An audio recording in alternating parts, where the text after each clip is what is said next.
ہمارا آج کا ٹاپک ہے تحریک علی گڑھ۔ برصغیر کے مسلمانوں نے 1857 کی جنگ آزادی میں ناکامی کے بعد تحریک علی گڑھ کے نام سے ایک تحریک چلائی، جس کے قائد سر سید احمد خان تھے۔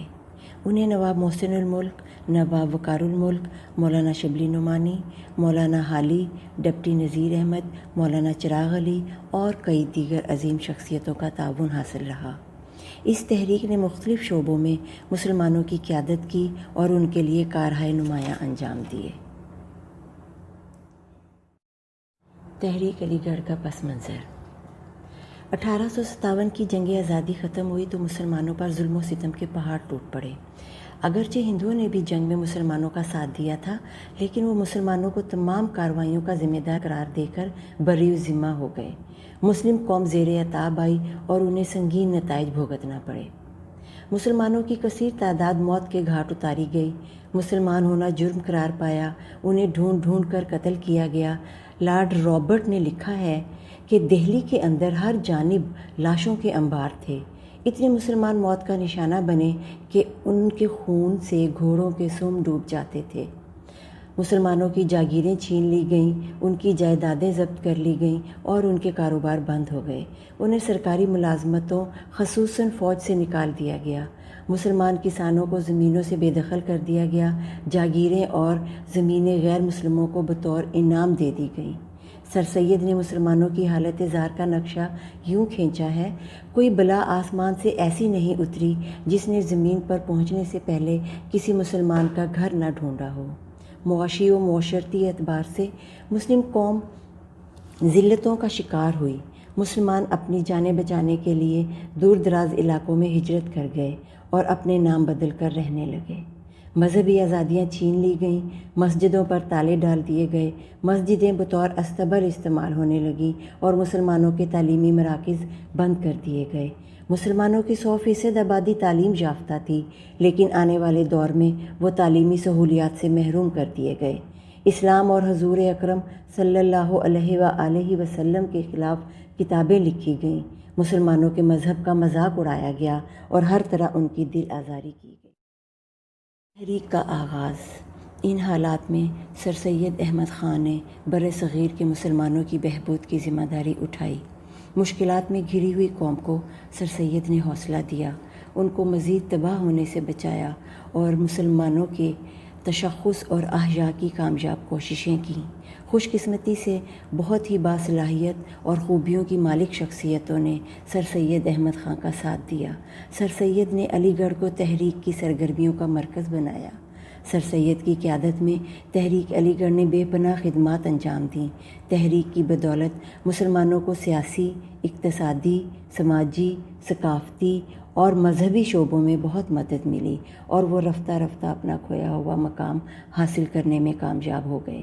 سر سید احمد خان کی انہی خدمات کی وجہ سے سر سید احمد خان کو پاکستان کے بانیوں میں شمار کیا جاتا ہے اور کہا جاتا ہے کہ تشکیل پاکستان کی پہلی اینٹ رکھنے والے مرد حر سر سید احمد خان ہی تھے۔ تحریک علی گڑھ ایک کثیر المقاصد اور کثیر الجہد تحریک تھی۔ سر سید ایک ماہر تعلیم، وسیع الذہن رہنما، عظیم صحافی، منفرد ادیب اور دور اندیش سیاستدان تھے۔ سر سید احمد خان کی تاریخ پیدائش 17 اکتوبر 1817 ہے اور آپ نے 27 مارچ 1898 میں وفات پائی۔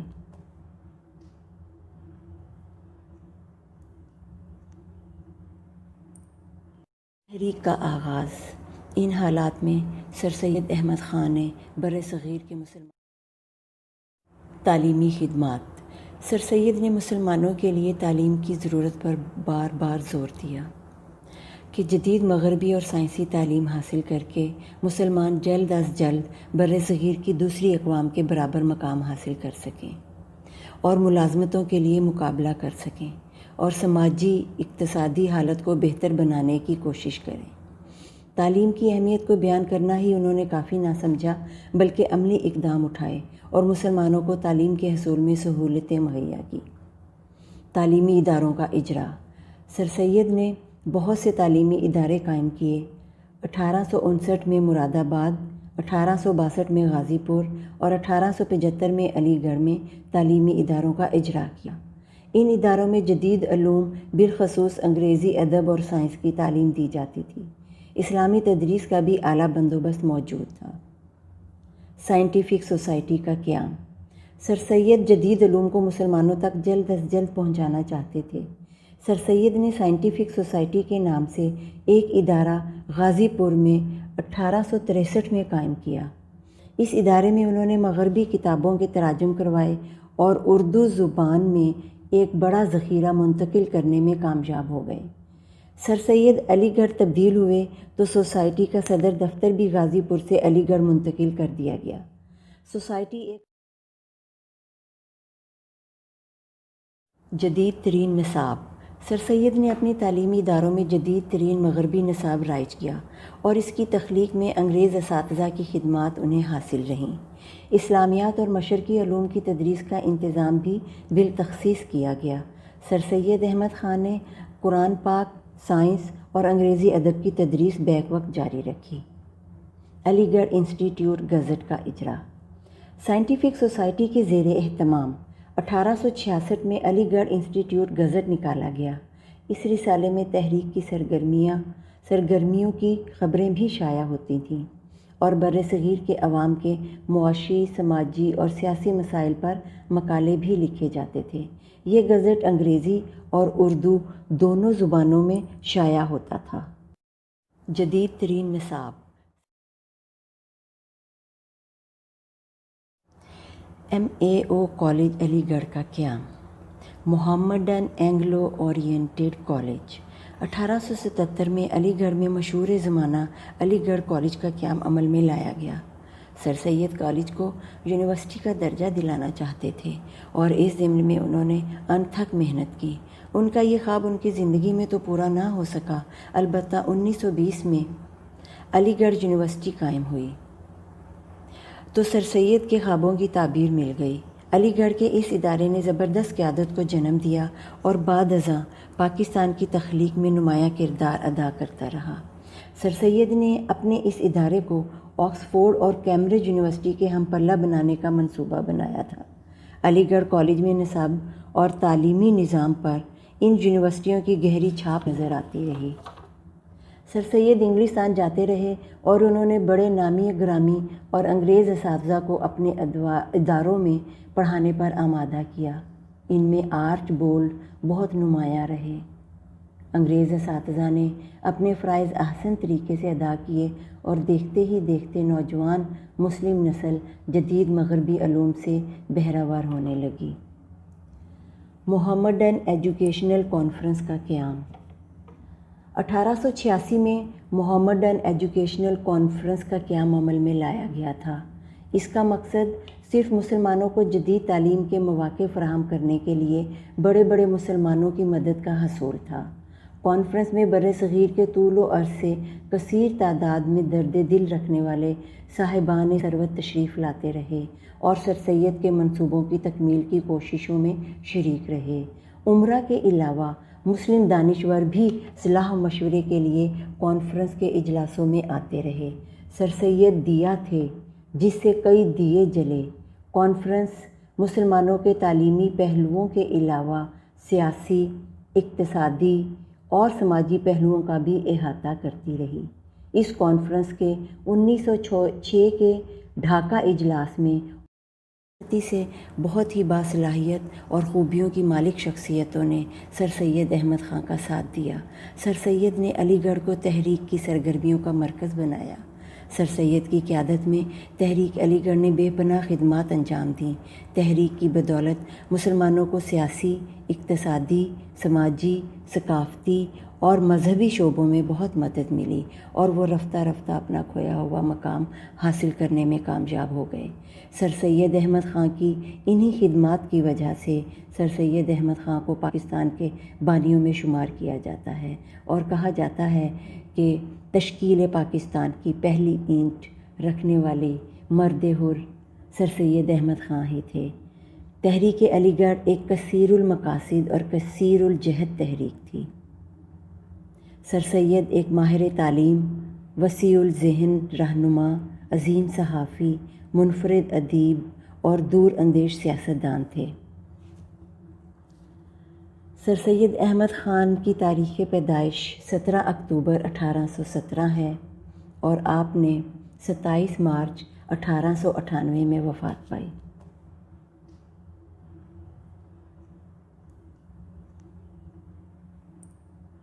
تحریک کا آغاز۔ ان حالات میں سر سید احمد خان نے برصغیر کے مسلمان تعلیمی خدمات۔ سر سید نے مسلمانوں کے لیے تعلیم کی ضرورت پر بار بار زور دیا کہ جدید مغربی اور سائنسی تعلیم حاصل کر کے مسلمان جلد از جلد برصغیر کی دوسری اقوام کے برابر مقام حاصل کر سکیں اور ملازمتوں کے لیے مقابلہ کر سکیں اور سماجی اقتصادی حالت کو بہتر بنانے کی کوشش کریں۔ تعلیم کی اہمیت کو بیان کرنا ہی انہوں نے کافی نہ سمجھا، بلکہ عملی اقدام اٹھائے اور مسلمانوں کو تعلیم کے حصول میں سہولتیں مہیا کی۔ تعلیمی اداروں کا اجرا۔ سر سید نے بہت سے تعلیمی ادارے قائم کیے۔ 1859 میں مراد آباد، 1862 میں غازی پور اور 1875 میں علی گڑھ میں تعلیمی اداروں کا اجرا کیا۔ ان اداروں میں جدید علوم بالخصوص انگریزی ادب اور سائنس کی تعلیم دی جاتی تھی۔ اسلامی تدریس کا بھی اعلیٰ بندوبست موجود تھا۔ سائنٹیفک سوسائٹی کا قیام۔ سر سید جدید علوم کو مسلمانوں تک جلد از جلد پہنچانا چاہتے تھے۔ سر سید نے سائنٹیفک سوسائٹی کے نام سے ایک ادارہ غازی پور میں 1863 میں قائم کیا۔ اس ادارے میں انہوں نے مغربی کتابوں کے تراجم کروائے اور اردو زبان میں ایک بڑا ذخیرہ منتقل کرنے میں کامیاب ہو گئے۔ سر 1863 میں قائم کیا۔ اس ادارے میں انہوں نے مغربی کتابوں کے تراجم کروائے اور اردو زبان میں ایک بڑا ذخیرہ منتقل کرنے میں کامیاب ہو گئے۔ سر سید علی گڑھ تبدیل ہوئے تو سوسائٹی کا صدر دفتر بھی غازی پور سے علی گڑھ منتقل کر دیا گیا۔ سوسائٹی ایک جدید ترین نصاب۔ سر سید نے اپنی تعلیمی اداروں میں جدید ترین مغربی نصاب رائج کیا اور اس کی تخلیق میں انگریز اساتذہ کی خدمات انہیں حاصل رہیں۔ اسلامیات اور مشرقی علوم کی تدریس کا انتظام بھی بالتخصیص کیا گیا۔ سر سید احمد خان نے قرآن پاک، سائنس اور انگریزی ادب کی تدریس بیک وقت جاری رکھی۔ علی گڑھ انسٹی ٹیوٹ گزٹ کا اجرا۔ سائنٹیفک سوسائٹی کے زیر اہتمام 1866 میں علی گڑھ انسٹی ٹیوٹ گزٹ نکالا گیا۔ اس رسالے میں تحریک کی سرگرمیوں کی خبریں بھی شائع ہوتی تھیں اور برصغیر کے عوام کے معاشی، سماجی اور سیاسی مسائل پر مقالے بھی لکھے جاتے تھے۔ یہ گزٹ انگریزی اور اردو دونوں زبانوں میں شائع ہوتا تھا۔ جدید ترین نصاب۔ MAO کالج علی گڑھ کا قیام۔ Mohammedan Anglo oriented college. 1877 میں علی گڑھ میں مشہور زمانہ علی گڑھ کالج کا قیام عمل میں لایا گیا۔ سر سید کالج کو یونیورسٹی کا درجہ دلانا چاہتے تھے اور اس ضمن میں انہوں نے انتھک محنت کی۔ ان کا یہ خواب ان کی زندگی میں تو پورا نہ ہو سکا، البتہ 1920 میں علی گڑھ یونیورسٹی قائم ہوئی تو سر سید کے خوابوں کی تعبیر مل گئی۔ علی گڑھ کے اس ادارے نے زبردست قیادت کو جنم دیا اور بعد ازاں پاکستان کی تخلیق میں نمایاں کردار ادا کرتا رہا۔ سر سید نے اپنے اس ادارے کو آکسفورڈ اور کیمبرج یونیورسٹی کے ہم پلہ بنانے کا منصوبہ بنایا تھا۔ علی گڑھ کالج میں نصاب اور تعلیمی نظام پر ان یونیورسٹیوں کی گہری چھاپ نظر آتی رہی۔ سر سید انگلستان جاتے رہے اور انہوں نے بڑے نامی گرامی اور انگریز اساتذہ کو اپنے اداروں میں پڑھانے پر آمادہ کیا۔ ان میں آرچ بولڈ بہت نمایاں رہے۔ انگریز اساتذہ نے اپنے فرائض احسن طریقے سے ادا کیے اور دیکھتے ہی دیکھتے نوجوان مسلم نسل جدید مغربی علوم سے بہرہ ور ہونے لگی۔ محمڈن ایجوکیشنل کانفرنس کا قیام۔ 1886 میں محمڈن ایجوکیشنل کانفرنس کا قیام عمل میں لایا گیا تھا۔ اس کا مقصد صرف مسلمانوں کو جدید تعلیم 1886 میں محمڈن ایجوکیشنل کانفرنس کا قیام عمل میں لایا گیا تھا۔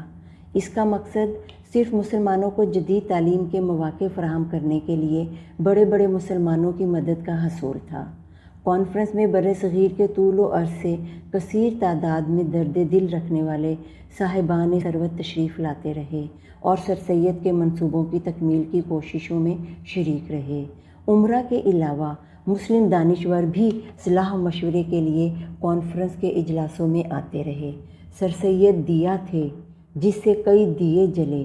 کانفرنس مسلمانوں کے تعلیمی پہلوؤں کے علاوہ سیاسی، اقتصادی اور سماجی پہلوؤں کا بھی احاطہ کرتی رہی۔ اس کانفرنس کے 1906 کے ڈھاکہ اجلاس میں